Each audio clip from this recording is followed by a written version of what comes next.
ഏറ്റവും കൂടുതൽ 2024 ഇലക്ഷൻ കഴിഞ്ഞിട്ട് ആബ്സല്യൂട്ട് മെജോറിറ്റി ബി ജെ പിക്ക് പാർട്ടിക്ക് ഒറ്റയ്ക്ക് കിട്ടിയിട്ടില്ല, ഘടകകക്ഷികളുമായിട്ട് ചേർന്നാണ് ഇരിക്കുന്നത്. അപ്പോൾ ചോദ്യം വരുന്നത്, എങ്ങനെയാണ് ഈ പാർട്ടി, ഈ ഘടകകക്ഷി, ഈ അലയൻസ് മുന്നോട്ട് പോകുന്നതായി ബന്ധപ്പെട്ട് ഈ ചെറിയ പാർട്ടികളും വലിയ പാർട്ടികളും, അതായത് പ്രധാനപ്പെട്ട പ്രതിപക്ഷ പാർട്ടിയായ കോൺഗ്രസും അതിൻ്റെ ഘടകകക്ഷികളായിരിക്കുന്ന സമാജ്വാദി പാർട്ടിയാണെങ്കിലും മറ്റുള്ള പാർട്ടികളും, ഇപ്പം ഇവരൊക്കെ എങ്ങനെയാണ് മുന്നോട്ട് പോകുന്നത്? ഈ പാർട്ടി പിളരുമോ എന്നൊക്കെ ചോദ്യങ്ങൾ പലയിടത്തും ചോദിക്കുന്നത് സോഷ്യൽ മീഡിയയിൽ ചോദ്യങ്ങൾ വരുന്നുണ്ട്. ഇപ്പം എൻ്റെ അനുഭവം വെച്ചാണ് ഞാനിത് പറയുന്നത്.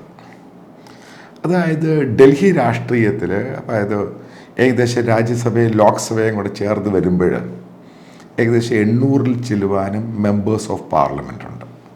അതാദ്യം മനസ്സിലാക്കണം.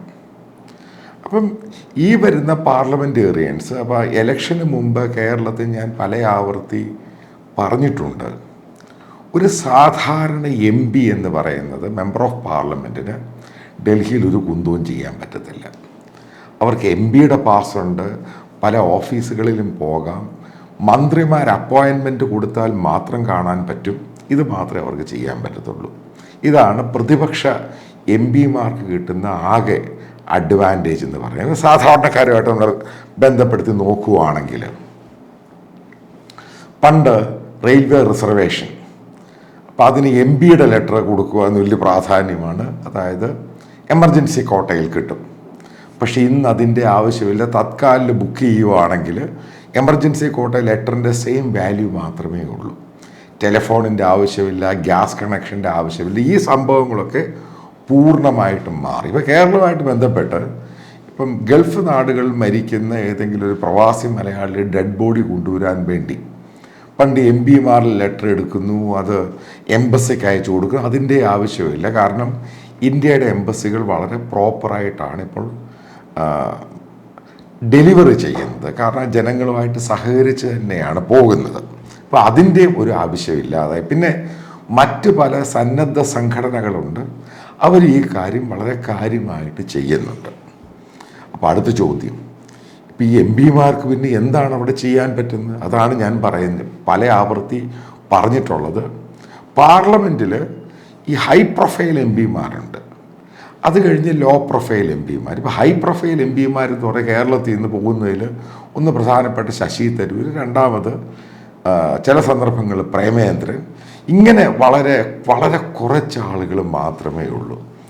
ബാക്കിയുള്ള കേരളത്തിൽ നിന്നും പോകുന്ന MP-മാർ മുഴുവനും ബാക്ക് ബെഞ്ചേഴ്സാണ്. അതായത് ഇവർക്ക് യാതൊരു ഇമ്പോർട്ടൻസും ഇല്ല. കാരണം ഇവർക്ക് നേരെ ചൊവ്വ ഇന്ത്യൻ പാർലമെൻറ്റിൽ പ്രസംഗിക്കുവാൻ അറിയത്തില്ല. പ്രധാന പ്രശ്നമെന്ന് പറയുന്നത് ഇംഗ്ലീഷ് ഭാഷ തന്നെയാണ്.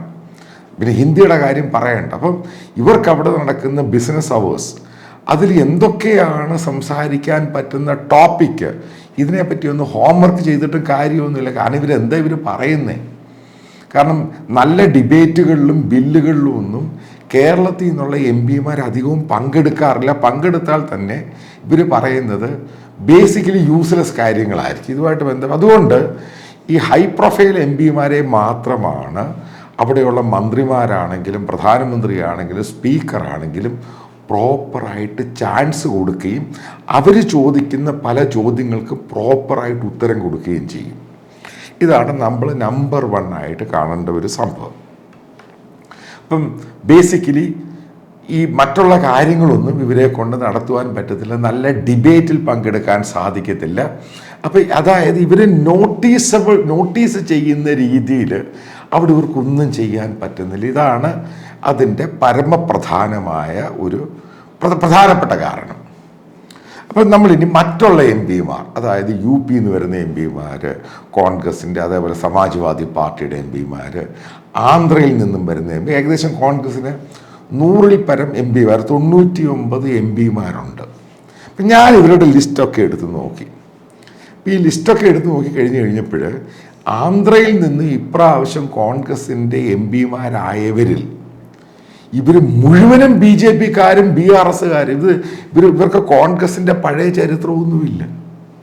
ഇതാണ് ഏറ്റവും വലിയ പ്രധാനപ്പെട്ട പ്രശ്നം എന്ന് പറയുന്നത്. മറ്റുള്ള കോൺഗ്രസ് എം പിമാരുടെ നെയിമും കാര്യങ്ങളൊക്കെ എടുത്തു. എന്നിട്ട് ഇവരുമായിട്ട് ബന്ധപ്പെട്ട അവിടെയുള്ള ലോക്കൽ ജേർണലിസ്റ്റുകളുമായിട്ട് സംസാരിച്ച് കഴിഞ്ഞ 2 ദിവസം. അപ്പോൾ കോൺഗ്രസിൻ്റെ 50 മുതൽ 55% എം പിമാർ, അതായത് ഇപ്രാവശ്യം 2024 എം പിമാർ വന്നവർ, ഇവർക്കെല്ലാം BJP ബാക്ക്ഗ്രൗണ്ടാണുള്ളത്. നേരത്തെ ABVP-യിലായിരുന്നു, അല്ലെങ്കിൽ RSS. പിന്നീട് ഇവർക്ക് അവിടെ ടിക്കറ്റ് കിട്ടാതെ വരുന്നു, ആ പാർട്ടിക്ക് അവരുടെ ലോക്കൽ പ്രശ്നങ്ങൾ ഉണ്ടാകുന്നു. അങ്ങനെ കോൺഗ്രസ് പാർട്ടി ഇവർക്ക് ടിക്കറ്റ് കൊടുത്തു. അങ്ങനെ ജയിച്ചവരാണ് ഏകദേശം 50 മുതൽ 55% എം പിമാരും. അതാദ്യം നിങ്ങളുടെ തലയ്ക്കകത്ത് അങ്ങ് ഇടുക. അത് കഴിഞ്ഞ് സമാജ്വാദി പാർട്ടിയുടെ എം പിമാരുടെ ആ ലിസ്റ്റ് എടുത്തു. ആ ലിസ്റ്റ് എടുത്തു കഴിഞ്ഞപ്പോൾ അതിനേക്കാളും വലിയ തമാശ, അതിനകത്ത് ഏകദേശം 60% എം പിമാരും, ഏകദേശം 50-നടുത്ത് എം പിമാരുണ്ട്. ഇവർ മുഴുവനും BJP-ന്നും അതിൻ്റെ സഖ്യകക്ഷികളായിട്ട് നിന്നവർ മാത്രമാണ്. ഇതാണ് ഞാൻ പറയുന്നത്.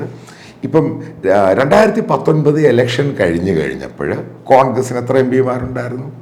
അത് കഴിഞ്ഞ് 2019 ഇലക്ഷൻ കഴിഞ്ഞ് 2ാമത്തെ വർഷം കോൺഗ്രസിന് ഏകദേശം 7ഓളം എം പിമാർ രാജിവെച്ച് വിവിധ പാർട്ടികളിലോട്ട് പോകുന്നു. അവസാനം ഇലക്ഷൻ എടുക്കാനായപ്പം എത്ര എം പിമാർ കോൺഗ്രസ് പാർട്ടിയിൽ നിന്ന് രാജിവെച്ചു? ഇതാണ് ചോദ്യം. ഇതേപോലെ തന്നെ ആയിരിക്കും. കാരണം പവർ പൊളിറ്റിക്സ് എന്ന് പറയുന്നത്, അതായത് സാധാരണ എം പി അവിടെ പോകുമ്പോഴേ മനസ്സിലാക്കുവാൻ സാധിക്കും എന്താണ് ഈ പവർ പൊളിറ്റിക്സ്. കാരണം പവർ പൊളിറ്റിക്സിൻ്റെ ഭാഗമായിട്ട് മാറുവാൻ വേണ്ടി എം പിമാർക്ക് താല്പര്യമുണ്ട്. കാരണം ഇവരുടെ ഓരോ മാസം ഇവരുടെ ശമ്പളം നോക്കുക. അപ്രോക്സിമേറ്റ് ഇവർക്ക് എല്ലാ ചിലവും കഴിഞ്ഞിട്ട് കിട്ടുന്ന ശമ്പളം എന്ന് പറയുന്നത് 1,90,000 2 ലക്ഷമാണ് ഒരു എം പിയുടെ സാലറി. പിന്നെ മറ്റേ അലവൻസൊക്കെ കിട്ടും. പക്ഷേ ഈ പറയുന്ന ശമ്പളം കൊണ്ട് ഒരു എം പിക്ക് നോർമലായിട്ട് പോകുവാൻ കഴിയില്ലെന്നുള്ള കാര്യം എല്ലാവർക്കും അറിയാം. അതൊരു പ്രധാനപ്പെട്ട ഘടകം. പിന്നെ ഈ പ്രതിപക്ഷ എം പിമാർ ഈ അവിടെയുള്ള മന്ത്രിമാരോട് അപ്പോയിൻമെൻ്റ് ആണെങ്കിലും എന്തെങ്കിലും കാര്യമായിട്ട് ബന്ധപ്പെട്ട് ഒരു ട്രാൻസ്ഫർ ആണെങ്കിലും ഒരു കാര്യം പറയുമ്പോൾ ഇതിന് വലിയ പരിഗണനയൊന്നും കിട്ടത്തില്ല. ഇപ്പോൾ അവർ ലെറ്റർ എഴുതുവാണെങ്കിൽ അതിന് റിപ്ലൈ കൊടുക്കുമെന്നല്ലാതെ അത് സക്സീഡ് ആകുമെന്ന് യാതൊരു ഗ്യാരണ്ടിയില്ല. ഇതൊക്കെ ഇവിടുത്തെ പ്രശ്നമാണ്. അതുകൊണ്ടാണ് ഞാൻ ഈ പറയുന്ന എം പിമാർക്കൊക്കെ BJP-യുമായിട്ടും BJP-യുടെ മന്ത്രിമാരുമായിട്ടും ഒക്കെ ബന്ധമുണ്ട്. അതായത് ഞാൻ ഉദ്ദേശിക്കുന്ന എൻ്റെ ഒരു കാൽക്കുലേഷൻ അനുസരിച്ച് ആദ്യത്തെ വർഷം ഇതിൻ്റെ അകത്ത് 4-5 എം പിമാർ രാജിവെക്കും. അതായത് കോൺഗ്രസ് ആണെങ്കിൽ സമാജ്വാദി പാർട്ടി രാജിവെക്കുന്നു, വീണ്ടും അവർ മത്സരിക്കുന്നു, അവർ ചിലപ്പോൾ BJP-യിൽ ജയിക്കാം. കാരണം ഇവരുമായിട്ട് ബന്ധമുണ്ടാക്കും. കാരണം ബന്ധമെന്ന് പറയുന്നതാണ് ഏറ്റവും വലിയ സംഭവം എന്ന് പറയുന്നത്. ഈ എം പിമാർ കോൺഗ്രസ് പാർട്ടിയിൽ പോയാലും സമാജ്വാദി പാർട്ടിയിൽ പോയാലും BJP-യിൽ പോയാലും ഇവർക്കെല്ലാം ഈ പറയുന്ന ഐഡിയോളജിയിൽ വലിയ വ്യത്യാസമൊന്നുമില്ല. ആദ്യം മനസ്സിലാക്കേണ്ട പോയിന്റ് തന്നെയാണ്. ഇവർക്ക് എവിടെയും പോകാം. ഇപ്പം 2ാമത്തെ വർഷം അതിൻ്റെ അകത്ത് 10 പേര് പോകും. അതായത് 2-3 വർഷം കഴിയുമ്പോൾ ഈ കോൺഗ്രസിൻ്റെ സമാജ്വാദി പാർട്ടിയുടെയും 10-20 എം പിമാർ രാജിവെച്ച് ഇവർ BJP-യിലോട്ട് പോകാനുള്ള സാധ്യത കൂടുതലാണ്. കാരണം ഇവരുടെ എല്ലാം ട്രാക്ക് റെക്കോർഡ് അങ്ങനെയാണ്. ഇതാണ് ഞാൻ ഈ പറയുന്നത്. നിങ്ങൾ ഉദ്ദേശിക്കുന്നൊന്നുമല്ല. ഇപ്പോൾ ജയിപ്പിച്ച് വിട്ടാലും, അതായത് കേരളത്തിലെ എം പിമാരുടെ കാര്യമൊന്നുമല്ല ഞാൻ പറയുന്നത്. ഇപ്പോൾ കർണാടകയിൽ ജഗദീഷ് ഷട്ടർ എന്ന് പറഞ്ഞൊരു എം പി, അദ്ദേഹം നിയമസഭാ ഇലക്ഷനിൽ സീറ്റ് കൊടുത്തില്ല എന്നും പറഞ്ഞുകൊണ്ട് കോൺഗ്രസിൽ പോകുന്നു. അദ്ദേഹത്തിൻ്റെ ബാക്ക്ഗ്രൗണ്ട് 40 വർഷം RSS പ്രവർത്തിച്ച ആളാണ്.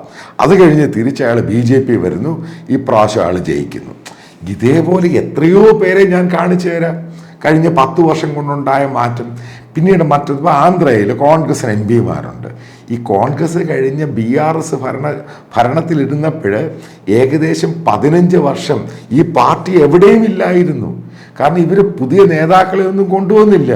പിന്നീട് ഉണ്ടായതെന്തോ BJP-ന്നും BRS-ന്നും മറ്റുള്ള പാർട്ടികളിൽ നിന്നുള്ള ആളുകളെ രേവന്ത് റെഡ്ഡി വെച്ച് ഒരു പുതിയ ഫോർമേഷൻ കോൺഗ്രസ് ഉണ്ടാക്കിയിട്ടാണ് നിയമസഭാ ഇലക്ഷന് മത്സരിച്ചിട്ട് ജയിക്കുന്നത്. ഇതാണ് സംഭവം. ഇതാദ്യം മനസ്സിലാക്കേണ്ട പ്രധാനപ്പെട്ട പോയിന്റാണ്. അതായത് എൻ്റെ ഒരു പ്രഡിക്ഷൻ എന്ന് പറയുന്നത് ഒരു 2-3 വർഷം കഴിയുമ്പോൾ BJP എന്ന പാർട്ടിക്ക് ആബ്സലൂട്ട് മെജോറിറ്റി ഇന്ത്യൻ പാർലമെൻറ്റ്. കാരണം ഈ സമാജ്വാദി പാർട്ടിയുടെയും കോൺഗ്രസ് പാർട്ടിയുടെയും 10-25 എം പിമാരെ ഇടയ്ക്ക് ഓരോ വർഷം ഇത്ര പേര് രാജിവെച്ച് ഇവർ BJPയിലോട്ട് പോകാനുള്ള സാധ്യതയാണ് ഞാൻ കാണുന്ന ഏറ്റവും പ്രധാനപ്പെട്ട പോയിന്റ്. മറ്റൊരു കാര്യം, ഞാൻ നേരത്തെ ഇന്നലത്തെ വീഡിയോയിൽ പറഞ്ഞൊരു സംഭവമുണ്ട്. നരേന്ദ്രമോദി എന്ന് പറയുന്ന ഇന്ത്യൻ പ്രധാനമന്ത്രിക്ക് ഈ പറയുന്ന ഘടകകക്ഷികളുടെ ഭീഷണിയൊന്നും അയാൾ മൈൻഡ് പോലും ചെയ്യത്തില്ല. അയാൾ ഈ സംഭവം 5 വർഷവും കൊണ്ടുപോകും. അടുത്ത 5 വർഷത്തിനുള്ള സംഭവങ്ങളും കരുതിക്കൂട്ടിയാണ് കൊണ്ടുപോകുന്നത്. അതിൻ്റെ പേരിലാണ് ഒരു കോംപ്രമൈസിനും മോദി വഴങ്ങിയിട്ടില്ല. അതായത് വളരെ സ്ട്രെയിറ്റ് ആയിട്ട് പോകുന്നു. ഈ പലരും പറഞ്ഞു യൂണിഫോം സിവിൽ ലോ കൊണ്ടുവരാൻ പറ്റില്ല, അതേപോലെ 1 നേഷൻ 1 ഇലക്ഷൻ കൊണ്ടുവരാൻ പറ്റത്തില്ല. പക്ഷേ എനിക്ക് മന്ത്രിമാരുടെ പോർട്ട്ഫോളിയോ ഏതൊക്കെ മന്ത്രിമാരെയാണ് തിരഞ്ഞെടുത്തിരിക്കുന്നത് അത് കണ്ടപ്പോൾ ഒരു കാര്യം മനസ്സിലായി. ഇത് രണ്ടും നരേന്ദ്രമോദി ഇന്ത്യൻ പാർലമെൻറ്റിൽ കൊണ്ടുവരാനുള്ള സാധ്യതയുണ്ട്. അതിനകത്ത് ചിലപ്പോൾ കോൺഗ്രസിൻ്റെ അകത്ത് തന്നെ പല ആൾക്കാരും മാറി വോട്ട് ചെയ്യാനുള്ള സാധ്യതയുണ്ട്. കാരണം അതാണ് അയാളുടെ നിശ്ചയദാർഢ്യം എന്ന് പറയുന്നത്. അപ്പോൾ ഇന്ത്യൻ പാർലമെൻറ്റിൽ വരുന്ന, അതായത് നമ്മൾ 2019 ആണെങ്കിലും 2014 ആണെങ്കിലും ശ്രദ്ധിക്കേണ്ട ഒരു കാര്യമുണ്ട്. പ്രധാനപ്പെട്ട പല ബില്ലുകളും, അതായത് കാശ്മീരുമായിട്ടുള്ള ആർട്ടിക്കിൾ 370 ആണെങ്കിലും മറ്റു പല ബില്ലുകളും, അതായത് CAA ബില്ലാണെങ്കിലും കോൺഗ്രസിനകത്തും മറ്റുള്ള പൊളിറ്റിക്കൽ പാർട്ടി ഒപ്പോസിഷൻ പല പാർട്ടികളുടെ അകത്തും അവർ പാർലമെൻറ്റിൽ പറഞ്ഞതേ ഉള്ളൂ. പക്ഷേ BJPക്കും മോദിക്കും സപ്പോർട്ട് ചെയ്തു ആർട്ടിക്കിൾ 370 ഉൾപ്പെടെ, CAA ഉൾപ്പെടെ. ഇത് വളരെ വിസിബിളായിട്ടുള്ള കാര്യമാണ്. അതേപോലെ തന്നെ ഇതെല്ലാം കൂടെ വെച്ച് ഈ പറയുന്ന സംഭവങ്ങളെല്ലാം മോദി കൊണ്ടുവരും. ഈ കോൺഗ്രസ് പാർട്ടി തന്നെയാണ് ഈ 99 സീറ്റുള്ള കോൺഗ്രസ് പാർട്ടി 2 വർഷം കഴിയുമ്പം എത്ര സീറ്റുണ്ടെന്ന് നിങ്ങൾ നോക്കിക്കോണം. അതേപോലെ സമാജ്വാദി പാർട്ടി ഇത്ര സീറ്റുണ്ട്, അവർ 2 വർഷം കഴിയുമ്പോൾ ആ പാർട്ടിക്ക് എത്ര സീറ്റ്, ഇതെല്ലാം കാണാൻ പോകുന്ന വലിയ പൂരങ്ങളായിരിക്കും.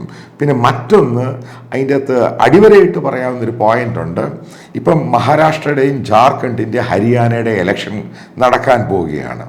അതുറപ്പായിട്ടും നരേന്ദ്രമോദി ഗവൺമെൻറ്റിനെ മാറ്റർ ചെയ്യും. പക്ഷേ ഏറ്റവും കൂടുതൽ പ്രശ്നം ഉണ്ടാക്കാൻ സാധ്യതയുള്ള ബീഹാർ ഇലക്ഷനാണ്. ബീഹാർ ഇലക്ഷനോട് കൂടി ഒരു കാര്യം വളരെ കൃത്യമായി, അതോടുകൂടി നമ്മുടെ നിതീഷ് കുമാർ തീർന്നു പോകും. പിന്നെ അതൊരു ഫാക്ടറേ ഇല്ലാതായി മാറും. അതോടുകൂടി മോദി സർക്കാരിന് ഒരു കോപ്പും ഉണ്ടാകാൻ പോകുന്നില്ല. ശക്തമായിട്ട് ഈ ഗവൺമെൻറ് മുന്നോട്ട് പോകും.